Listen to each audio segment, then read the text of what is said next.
वो अभी तक अपना दोस्त कहते हैं शी जिनपिंग को, ट्रम्प जो है। अब मामला ये है कि वो कहते हैं, मतलब वो एक मोटी अजीब सा आदमी है ना ट्रम्प भी, वो मतलब उसने ट्वीट करके तो इंडिया को और परेशानी में डाल दिया कि भाई आप तो इत्तेहादी थे, आपको तो मदद करनी थी उस मरहले पे आके, आप कह रहे हैं कि मैं बीच में मीडिएट करूं। और इंडिया की कभी पॉलिसी नहीं रही। इंडिया तो ये कश्मीर के ऊपर भी, मकबूजा कश्मीर में भी परेशान हो गया था कि थर्ड पार्टी क्यों आ गई है।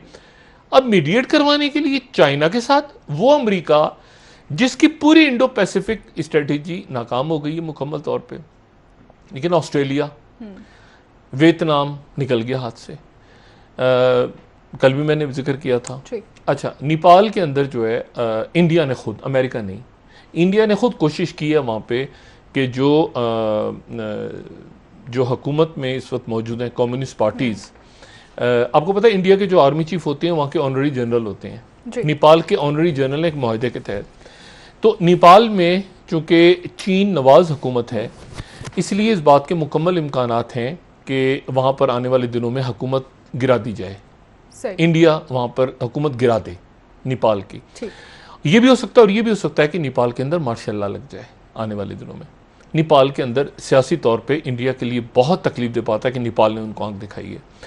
दूसरी बात यह है कि इकोनॉमिस्ट का ज़रा टाइटल हम हमेशा डिस्कस करते हैं, हफ्ते के हफ्ते डिस्कस करते हैं, ये इकोनॉमिस्ट का टाइटल दिखाइएगा ज़रा आने वाले हफ्ते का, how far will China go, China कितना दूर जाएगा, कहाँ तक जाएगा। एक ड्रैगन की तस्वीर लगी हुई है और ताइवान की तरफ हड़प कर रहा है, फिर हांगकांग की तरफ हड़प कर रहा है। दो तो चले गए ना उसके मुंह के अंदर। ये देखें ना, ड्रैगन को देखें, आने वाले हफ्ते का आप अगर मुलाहिजा फरमाएं तो मुंह खुला हुआ है ड्रैगन का, और ड्रैगन जो है ये ज़ाहिर है चाइना का एक निशान है उनका, और उसमें हांगकांग भी गया और ताइवान थोड़ा सा दूर है, लेकिन हांगकांग तो गया। अब हांगकांग के अंदर आपको पता है ना मुजाहरे हो रहे हैं, और चाइना की जो पार्लियामेंट है, चाइना के अंदर एक पार्लियामेंट भी एग्जिस्ट करती है जिसको एक तो कम्युनिस्ट पार्टी है ना, उनकी पार्लियामेंट है। ताइवान जो है वो 100 साल की लीज पे बरतानिया ने ले लिया था, हर एक को पता है, और वो 100 साल के बाद वापस चला गया 97 के अंदर, 97-98 में वो चला गया चाइना के पास।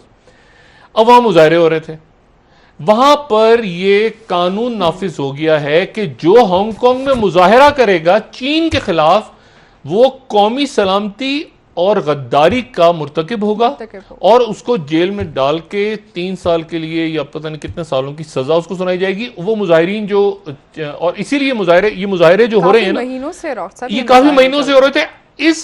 आज पिछले 24 घंटों में वो बिल, पहले जो कानून नाफिज हुआ था उसको पार्लियामेंट ने मंजूर कर लिया। तो हांगकांग जो है, अब अमेरिका, ये चाइना कह चुका है कि ये सीआईए की, ये कोविड आने से पहले हम इस प्रोग्राम में डिस्कस कर चुके हैं कि ये चाइना ने कहा था कि ये हंगामे सीआईए करवा रही है। ठीक है, अब चाइना, अब वो अमेरिका दूर बैठा है, फंस गए कोविड में, दुनिया फंसी हुई कोविड में। चाइना ने इस मौके पे ये कानून चाइना लेकर आ गया कि जो हमारे खिलाफ मुजाहरे कर रहे थे उनके ऊपर वो गद्दारी के मुर्तकिब होंगे। ठीक है, और अमेरिका दूर से देख रहा है बैठ के, वो अपने हांगकांग की जो प्रॉक्सी थी या जो भी उनका हांगकांग का था उसकी मदद नहीं कर सकते। और एक बात और मैं सिर्फ कहूं, हांगकांग चूंकि चीन का हिस्सा बन चुका है, इसलिए अगर हांगकांग की मदद करना भी चाहेंगे तो वो फिर पूरे चीन के साथ जो ट्रेड वॉर शुरू की है उसको बंद करना पड़ेगा, क्योंकि हांगकांग चीन का हिस्सा बन चुका है 100 साल की लीज के बाद। असर ये होने जा रहा है कि इस वक्त जब हम बात कर रहे हैं तो एक सल्तनत रियासत जवाल पजीर है और एक रियासत या सल्तनत जो है वो दोबारा सोई हुई जाग उठी है, वो ड्रैगन है। ठीक है, स्नेक और ड्रैगन। अच्छा, स्नेक खुद भी अपने अल्फाज में इस्तेमाल करते हैं उसको, मतलब वो बुरा नहीं मानते इस बात को।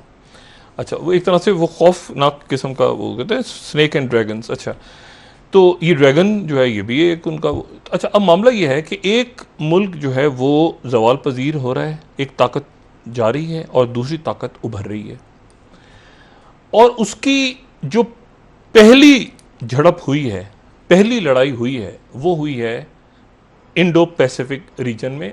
और इससे पहले जो हो रही थी तो वो भी यहीं हो रही थी, अफगानिस्तान में हो रही थी, अफगानिस्तान में, लेकिन चाइना नहीं था, और तालिबान के साथ हो रही थी अमेरिका की। लेकिन इस दौरान ये हुआ कि चाइना खामोशी से 9/11 के बाद उभर के सामने आ गया। अब आप ज़रा तसव्वुर करें कि ये लद्दाख पे क्या हुआ है। अब मैं आपको बताता हूँ ना कि पाकिस्तान में ये पाकिस्तान के सियासी निज़ाम पे क्या, मैंने आपसे कहा ना ज़रा थोड़ा सा साइड पे कर देते हैं, नैब, एहतसाब, इन सारी चीज़ों को साइड। मैं आपसे कह रहा हूँ कि सिस्टम गिर रहा है। सिस्टम, जो मैं बार बार कह रहा हूँ ना कि सिस्टम गिर रहा है और गिरता हुआ नज़र आएगा आपको। ये जो मौजूदा सिस्टम है पाकिस्तान के अंदर, मौजूदा आइन, कॉन्स्टिट्यूशन, जमहूरी हैं सारे, इसको दोबारा लिखे जाने का वक्त आ चुका है। इस सिस्टम को चाइना एक्सेप्ट नहीं करता। खुल के बात कर लेते हैं ना, इस सिस्टम को चाइना, ये सिस्टम जो बना था तो उस वक्त बना था जब 1947 में यहाँ से बरतानिया गया था जी। और बरतानिया का जो एक पार्लिमानी सिस्टम था, वायसराय थे और ये, और आपको पता है ना कि पाकिस्तान पहले गवर्नर जनरल हमारे कायद आज़म मोहम्मद अली जिन्ना थे, लेकिन गवर्नर जनरल किसको रिपोर्ट करते थे? पहले गवर्नर जनरल, दूसरे गवर्नर जनरल रिपोर्ट किसको करते थे? मलका बरतानिया को। ठीक है, तो बात यह है, यानी इलेक्शन तो नहीं होता था ना गवर्नर जनरल्स का। तो एक अरसा हमें लगा कि हम उसके बाद जैसे तैसे करके एक आइन बन रहा है, दूसरा आइन बन, लेकिन जो भी आइन बनता था वो ऐसे इसी तरह से बनता था कि अयूब खान जो है वो जा रहे हैं तो उनका इस्तकबाल हो रहा है न्यूयॉर्क में। उसके बाद जनाब उससे पहले भी जो लियाकत अली खान साहब, ये बाकी जो लोग थे, वो भी बरतानिया, आपको फुटेज नज़र आएगी बरतानिया की या आपको फुटेज नज़र आएगी अमेरिका की, और हम खुश होते हैं बड़ा देख के। ये वो दौर है जब चाइना जो है वो, चाइना के अंदर बिल्कुल चाइना गायब था, और चाइना जो है वो ओपियम वॉर्स और खाना जंगी और माओज़ेडुंग और ये वो सारा, वो बिल्कुल चाइना जो था वो एक पसमानदा मुल्क था, पर पसमानदा उसको वजूद ही नहीं था। 49 में तो वो आज़ाद हुआ है। अब मामला ये था, तो हम सारे के सारे जो हैं हम देखते थे कि पाकिस्तान के अंदर आइन कैसा बनेगा, तो ऐसा बनेगा, तो ये होगा, तो फलां होगा, तो ये होगा। होते होते होते होते होते होते वो सिस्टम चलता रहा। जो वो सिस्टम खुद ब खुद दम तोड़ रहा था, ये कई महीनों से या सालों से खुद ब खुद, तो ये वो वक्त था जब चाइना इमर्ज होकर सामने आ रहा था, और हमें बतौर पाकिस्तानी पता चल रहा था कि ये सिस्टम कहीं ऊपर नीचे हो रहा है। पाकिस्तान के अंदर पार्लिमानी जमहूरियत चल नहीं रही। जमहूरियत में जो चलना है या नहीं चलना, अल्लाह जाने क्या होना है, लेकिन ये पार्लिमान, ये मौजूदा इररिलेवेंट पार्लियामान, जो मैं कई दफ़ा तो उसको कोस भी चुका हूँ कि उसको उठा के दफनाते क्यों नहीं इस मुर्दे, ये किस मर्ज की दवा है जो सिर्फ गालियाँ देने के लिए। अच्छा, अब लोग भी सारे बाहर आ गए हैं। पहले तो ये था कि वो एयाज सादिक कह रहा हूँ, असद कैसर साहब किसको प्रोडक्शन ऑर्डर जारी करते हैं, किसके नहीं करते। खुर्शीद साहब अंदर हैं सिर्फ, शायद बाकी तो सारे बाहर हैं, तो खुद ही आ जाएंगे। वो इजलास 5 जून को बुलाया हुआ है, तो सारे आ जाएंगे। अब कैसे इजलास होगा? 1 महीना इजलास चलना है, तो क्या गालिम गलौज के अलावा और कुछ होगा? तो इसलिए ये जो सिस्टम है पाकिस्तान का, ये सिस्टम देख के बनाया गया था उस वक्त जिस वक्त दुनिया किसी और तरफ देख रही थी। अब दुनिया जो है वो किसी और तरफ जा रही है, तो पाकिस्तान का जो सिस्टम निज़ाम है वो एक तो गिर रहा है, पुराना निज़ाम खुद ब खुद गिर रहा है। और मैं कहता हूँ आपको गिरता हुआ नजर आएगा, ठोकरों में जाता हुआ नजर आएगा, और ठोकरों में, लिटरली ठोकरों में, कचरे में लोग इसको फेंक चुके हैं ऑलरेडी। पब्लिक से आप पूछिए ना, तो सिस्टम जो है, अदालत बार बार पूछ रही है ना कि कौमी पॉलिसी बनाए आप। अब कौमी पॉलिसी ठीक है ना, कौमी पॉलिसी, यानी आप ये देखें कि पार्लियामेंट का इजलास कश्मीर पे नहीं आप बैठ सकते, आप कोविड-19 पे नहीं बैठ सकते, आप जो हैं कल को खुदा ना खास्ता कोई जंग छिड़ गई तो क्या होगा? ठीक है ना, 18वीं तरमीम में अलग अलग सूबे कहेंगे उधर से हम जा रहे हैं चलते हुए, उधर से हम जा रहे हैं चलते हुए, ऐसा नहीं होता। तो बात यह है कि पाकिस्तान जब इस पोस्ट कोविड फेज से निकलेगा, तो इस दौरान एक नई सामने आपके एक दुनिया होगी, जहाँ पर जिस दुनिया में, अब देखें ना, कहाँ है amnesty international, human rights watch, पूरा जो तमाम का तमाम इन्होंने बंद कर दिया। तमाम का तमाम जो सिस्टम था, एक सेकंड, लेकिन डॉक्टर साहब जी, पॉलिसी की बात तो हो रही है एक अरसे से।